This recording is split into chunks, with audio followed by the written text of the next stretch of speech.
History is filled with discoveries that defy logic. Strange artifacts surface in the most unexpected places, objects that seem impossibly advanced, carvings that suggest lost civilizations, images capturing what should not exist. Some are dismissed, but others shake the foundations of what we think we know. Experts debate, the public speculates, and the mystery deepens. Could these be remnants of forgotten knowledge, proof of ancient explorers, or even glimpses of something beyond our understanding? The deeper we look, the more questions arise. For every answer, new contradictions emerge. Some relics remain debated for decades, their secrets locked away, until the truth finally comes to light. Over time, certain artifacts have mesmerized the world, their stories too compelling to ignore. They challenged history, inspired belief, and sparked controversy. But as we uncover their past, we'll find that not everything is as it seems. The deeper we dig, the more illusions unravel. Some of history's most astonishing finds were never meant to rewrite history. They were meant to deceive. Deep within the dense forests of New South Wales, Australia, strange carvings etched into sandstone have sparked one of the most controversial debates in archaeology. Known as the Gosford Glyphs, these markings bear an uncanny resemblance to Egyptian hieroglyphs, leading some to believe they are evidence of ancient contact between Egypt and Australia, an idea that, if true, would rewrite history. But how did they get there? And do they truly hold the secrets of an ancient civilization? The story of the Gosford Glyphs dates back to at least the 1970s, when they first gained public attention, though some locals claim they were known long before. Located near Cardiff, a town north of Sydney, the site features 2 sandstone walls covered in over 300 individual carvings. The symbols appear to resemble those found in ancient Egyptian texts, with some even suggesting they tell the tale of a lost Egyptian prince who perished in a foreign land. The glyphs' alignment, combined with the mysterious terrain of the area, only deepens the intrigue. For years, alternative historians and amateur researchers have pointed to the carvings as potential proof that Egyptian sailors reached Australia thousands of years ago. They argue that the symbols display characteristics of Old Kingdom Egyptian script, potentially dating back over 4,500 years. If this were true, it would be among the most significant archaeological finds ever made. But mainstream scholars remain unconvinced. One of the biggest challenges in verifying the glyphs' authenticity is the lack of any surrounding evidence. No ancient Egyptian artifacts, tools, or settlements have been discovered anywhere near the site. Moreover, linguistic experts have noted inconsistencies in the carvings, suggesting they are anachronistic, a mix of hieroglyphs from different time periods, rather than a coherent text from a single era. This strongly implies that whoever carved them lacked a true understanding of the Egyptian language.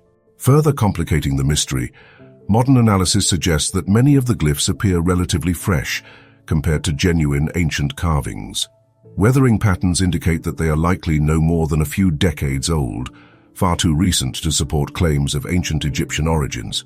In 1983, Australian authorities investigated the site and concluded that the markings were likely created in the 20th century, possibly by World War I or World War II soldiers stationed in the area, or even by local hoaxes with a fascination for Egyptology. Despite these findings, the Gosford Glyphs continue to attract believers and skeptics alike. The site has become a hotspot for conspiracy theories, with some claiming that academics are suppressing evidence of ancient transoceanic voyages. Others see the glyphs as an elaborate prank that spiraled into an enduring legend. Whatever the case, the truth appears far less extraordinary than the legend suggests. Rather than rewriting history, the Gosford Glyphs serve as a reminder of our tendency to seek the extraordinary in the unknown, even when the real story is much closer to home. With the mystery of the Gosford Glyphs unraveling, another artifact awaits, one that promises an even stranger tale. Among the many enigmatic artifacts that have surfaced over the years, few have ignited the imagination quite like the Lolladoff plate. Said to originate from Nepal or Tibet, this ancient stone dish features an intricate spiral pattern at its center, and most strikingly a humanoid figure with an elongated head and large almond-shaped eyes. To some, it is unmistakable, a representation of the classic grey alien, carved long before the modern era of UFO sightings. But as with so many artifacts wrapped in mystery, the deeper we investigate, the more elusive the truth becomes. The story of the Lolladoff plate is difficult to trace. According to some accounts, the plate was discovered in the early 20th century, supposedly passed between collectors before surfacing in the writings of European researchers fascinated by ancient mysteries. Its supposed connections to the dropper stones Another controversial set of artifacts claimed to depict extraterrestrial contact, only added to its legend. Some UFO enthusiasts have even suggested that the plate provides evidence of ancient alien visitors, reinforcing the idea that humanity's past is interwoven with celestial encounters. But despite its notoriety, verifiable details about the Lolladoff plate are scarce. No major museum or archaeological institution has ever formally documented its existence. There are no precise excavation records, no reliable dating analyses, and no clear accounts of how it was found. Even the name Lolladoff does not correspond to any known researcher or collector, leading some to speculate that the plate itself may be an invention of modern mythology rather than a true artifact from antiquity. Skeptics point to another glaring issue: the plate's design. While the spiral motif is common in many ancient cultures, there is no known tradition in Nepalese or Tibetan art that includes humanoid figures resembling extraterrestrials. The elongated head and large eyes are more likely a product of modern interpretations rather than an authentic representation of an ancient belief system. Furthermore, no other artifacts with similar depictions have been found in the region, making the Lolladoff plate a singular anomaly, an oddity that exists in stories rather than archaeological records. Without any physical proof of its existence beyond grainy images and speculative claims, the Lolladoff plate remains more of a legend than a historical object. Whether it was an artistic misinterpretation, an elaborate hoax, or simply a misunderstood artifact, one thing is clear: it tells us more about modern fascination with the unknown than about ancient civilizations. Yet, as this mystery fades, another one emerges. In the rugged landscape of central New Mexico, an inscribed boulder rests in isolation, its surface carved with what appears to be an ancient script. Known as the Los Lunas Decalogue stone, this large slab bears an inscription that closely resembles ancient Hebrew, with some even claiming it contains a version of the Ten Commandments.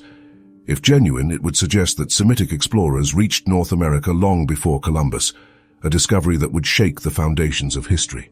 But is this truly an ancient relic, or does its story belong to a far more recent past?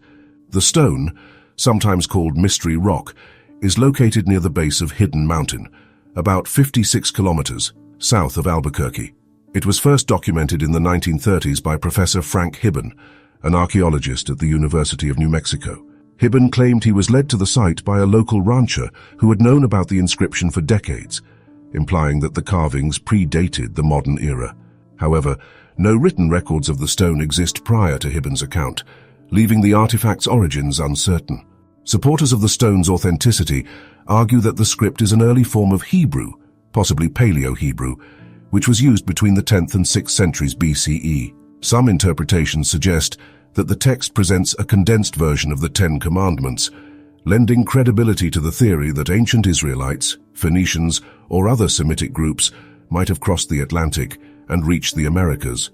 However, this theory faces significant obstacles. Linguists who have analyzed the inscription point out inconsistencies in the lettering. While it does resemble ancient Hebrew, it also contains anomalies, characters that do not fit any single historical period, suggesting it may have been copied from multiple sources rather than written by a fluent scribe. Furthermore, the lack of any accompanying artifacts, such as tools, pottery, or settlements, makes it difficult to support the idea of a Semitic presence in pre-Columbian America.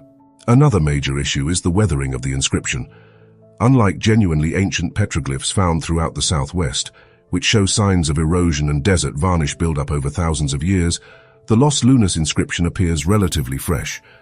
This has led many experts to suspect that it was carved in more recent times, possibly in the 19th or early 20th century. The strongest argument against the stone's authenticity, however, lies with Frank Hibben himself. While a respected archaeologist, Hibben's career was not without controversy. He was accused on multiple occasions of misrepresenting or exaggerating evidence to support his theories. Some believe that he may have either misinterpreted the stone or, more drastically, been involved in its creation to fabricate proof of early Semitic contact with the Americas. Despite the doubts surrounding it, the Los Lunas Decalogue stone continues to attract visitors and theorists. Some see it as a tantalizing clue to a lost chapter of history, while others dismiss it as a well-crafted hoax. Yet, as intriguing as it may be, mainstream scholarship remains firm. The stone is far more likely to be a product of modern hands than a relic of ancient voyagers. But the fascination with lost civilizations does not end here. On a crisp October morning in 1869, workers digging a well on a farm in Cardiff, New York, made a shocking discovery. A massive human figure, over 3 meters, buried beneath the earth. The petrified man, with chiseled features and an air of ancient mystery, sent waves of excitement across the nation. Was this proof of the giants described in biblical texts, an ancient race lost to time, or something else entirely? The truth, as it turned out, was far more cunning. News of the so-called Cardiff giant spread like wildfire. Thousands flocked to see the colossal figure, paying 50 cents each for a glimpse. Scientists, theologians, and journalists debated its origins. Some declared it a remarkable fossilized human, while others suggested it was an ancient statue. The fascination only grew when showman P.T. Barnum, never one to miss an opportunity, offered to buy the giant for $50,000. When the owners refused, Barnum simply had his own replica made, displaying it to even larger crowds. But not everyone was convinced. Skeptics pointed out that the stone figure lacked the mineralization expected in a truly fossilized body. The chisel marks on its surface appeared too clean, its proportions exaggerated. Under mounting scrutiny, the hoax unraveled. In December 1869, just months after its discovery, the truth came to light. George Hull, a cigar manufacturer and known skeptic of religious literalism, had masterminded the entire deception. Hull, inspired by a debate with a fundamentalist preacher about the existence of giants in biblical history, sought to prove how easily people could be fooled. He commissioned the carving of a massive gypsum figure, had it artificially aged with acids and tools, and secretly buried it on his cousin's farm a year before its discovery. The plan worked beyond his wildest expectations. Hull and his partners made a fortune before the fraud was exposed. Despite being debunked, the Cardiff giant's legend endured. Even after the confession, many refused to believe it was fake. P.T. Barnum's replica continued drawing crowds, and to this day, the original giant remains on display at the Farmers Museum in Cooperstown, New York, an enduring symbol of human gullibility and the power of spectacle. Yet, as the Cardiff giant's tale fades into history, another artifact emerges with an equally perplexing story. In 1974, on the banks of the Mureș River near Aiud, Romania, an unusual discovery baffled researchers. Buried beneath 10 meters of sand alongside the fossilized remains of a mastodon was a strange metal object, an aluminum wedge, seemingly out of place in prehistoric strata. Given that aluminum was not widely produced until the 19th century, its presence in what appeared to be an ancient deposit raised astonishing questions. Could this be evidence of an advanced civilization lost to time, or was its mystery built on nothing more than misinterpretation? The artifact, roughly 20 centimeters long, featured deep grooves and signs of machining, resembling a fragment of a modern aircraft or machinery component. Initial testing indicated it was composed of an aluminum alloy, with traces of copper, zinc, and other elements. If the dating of the sediment layer was accurate, it meant the wedge had been buried for tens of thousands of years, an impossibility according to mainstream history. Speculation quickly spread. Some proposed that the Wedge of Aiud was part of a spacecraft or evidence of ancient lost technology. Others suggested an even more outlandish theory, that it was of extraterrestrial origin, dropped by a visiting civilization long before recorded history. The discovery became a sensation among proponents of ancient astronaut theories, who saw it as proof that humanity's past was more complex than previously believed. But as researchers took a closer look, cracks began to appear in the story. Experts pointed out that the wedge's design closely resembled a modern excavator tooth, the kind used in digging equipment. This would explain both its composition and the deep grooves, which were likely the result of industrial use rather than advanced ancient craftsmanship. Additionally, the object was never formally studied using reliable archaeological methods, leaving its exact context unclear. More damning was the realization that the aluminum alloy was consistent with 20th century manufacturing. While aluminum does corrode over time, the apparent weathering did not match the expected effects of thousands of years underground. Many now believe the wedge was simply a misplaced piece of modern machinery that had been accidentally buried alongside the mastodon fossils, later mistaken for something extraordinary. Despite the mounting evidence against its authenticity as an ancient artifact, the Wedge of Aiud continues to capture imaginations. It remains an enduring example of how an object, taken out of context, can fuel speculation and conspiracy theories. What began as a routine excavation turned into one of the most debated anomalies in modern times, one that in the end was not so mysterious after all. But if the Wedge of Aiud was simply a case of misinterpretation, the next artifact is something altogether different. In the arid plains of Peru, near the mysterious Nazca lines, a collection of engraved stones has baffled researchers and ignited controversy for decades. The Icar stones, as they are known, depict a world that should not exist. Scenes of humans coexisting with dinosaurs, complex medical procedures, and advanced astronomical knowledge. If genuine, these artifacts would upend everything we know about history. But are they truly relics of a forgotten civilization? Or is their story built on something far less extraordinary? The Icar stones first gained public attention in the 1960s, when Peruvian physician Javier Cabrera Darquea claimed to have received one as a gift for his birthday. Fascinated by its engravings, he began collecting more, eventually amassing a collection of over 11,000 stones.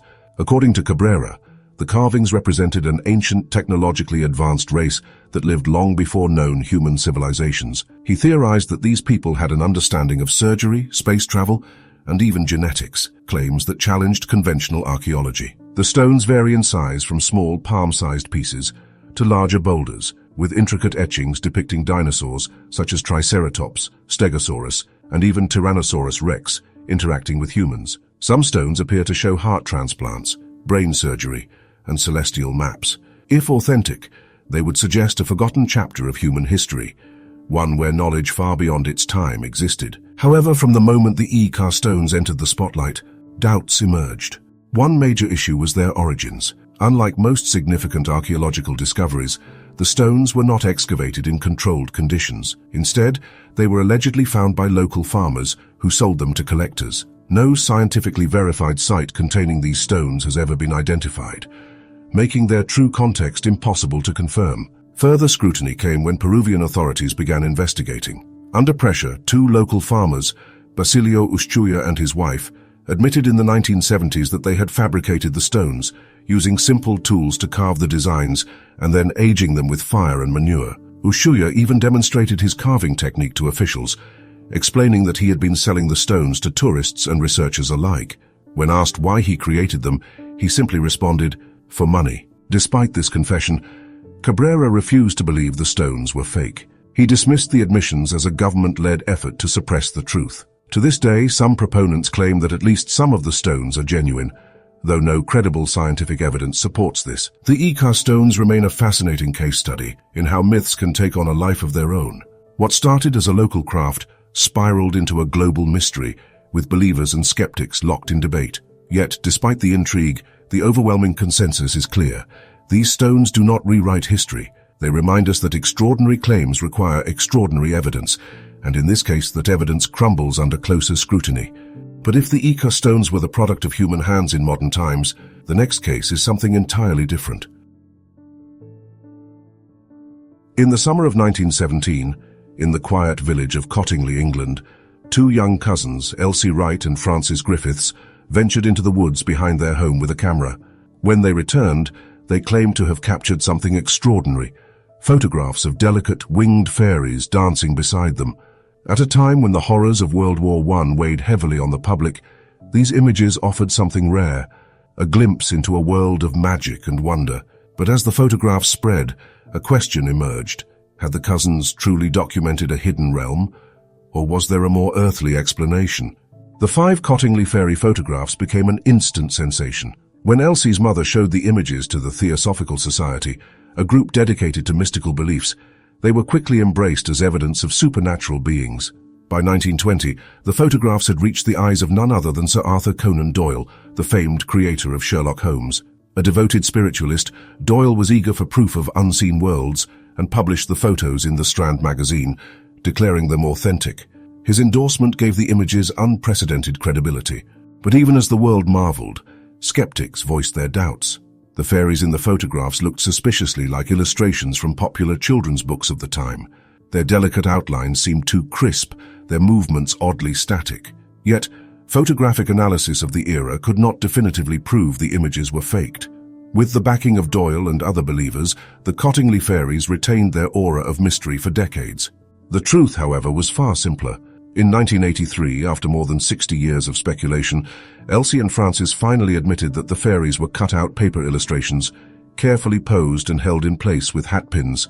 They had never expected the images to gain such attention, and as the legend grew, they found themselves trapped in a lie too big to escape. However, even in their confession, there was one lingering mystery. Frances insisted that while the first 4 photos were staged, the final one was real. Whether she truly believed this or wished to keep the magic alive remains unknown. The Cottingley fairies stand as one of the greatest photographic hoaxes of all time, a testament to how badly people want to believe in the extraordinary. They fooled scientists, writers, and the general public, proving that sometimes the desire for wonder outweighs skepticism. Even today, the images remain iconic, a symbol of both childhood imagination and the power of a well-crafted illusion. History is filled with tales that captivate, intrigue, and sometimes deceive. The human mind is drawn to the unknown, eager to uncover lost truths and rewrite what we think we know. Some discoveries challenge our understanding, sparking debates that last for generations. But as we've seen time and time again, mystery alone is not enough. Evidence is what truly shapes history. Even the most astonishing claims crumble under scrutiny when proof is lacking. Yet these stories endure, reminding us of our deep desire to believe in the extraordinary. If you enjoyed this journey through history's most puzzling tales, make sure to like this video, subscribe for more fascinating stories, and leave a comment with your thoughts. Have you ever been fooled by a historical hoax? Let us know. And don't forget to check out our other videos exploring the strange, the unexplained, and the incredible.